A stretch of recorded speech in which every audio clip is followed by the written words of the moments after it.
General Motors has recalled some 30 million vehicles this year. 24 deaths so far have been tied to the ignition switch recall. That number will likely go up, some very severe injuries as well. What has GM specifically done to change the company and make sure this never happens again? We are setting a new standard for safety in the industry.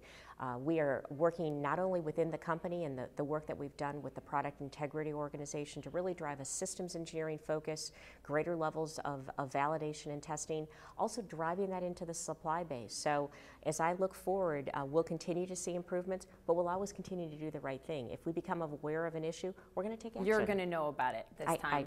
Absolutely. There are still more than 1 million GM vehicles with this defective ignition switch on the road driving today, and that scares some people. Are you worried more people might die?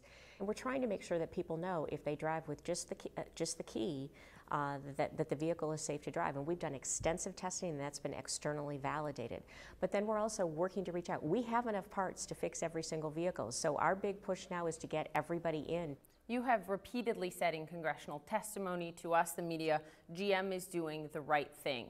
Is it the right thing to not allow those that accept money from the Victim Compensation Fund to then ever sue GM again down the road? You know, the compensation program is completely optional. They have the same, so they have the choice of if they want to participate in that, and then they have the rights that are afforded to them with the legal system. But I think we're going above and beyond with what we're doing to do the right thing. Because one mother who lost her son told me just this week, are they just throwing money at us to make this go away? And she's really wrestled with whether or not to take the money.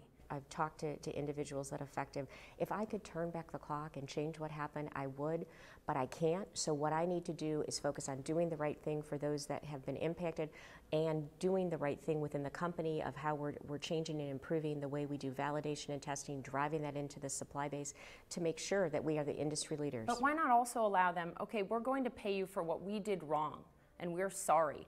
But if you still feel like you want, you need to sue us, for what you believe might be criminal negligence, you can do that, because a lot of these crashes happened before the bankruptcy, and GM is protected by the bankruptcy from those lawsuits. And if you look at the bankruptcy, there was a multitude of stakeholders, and there was very important work done to protect the rights of all stakeholders and to balance those.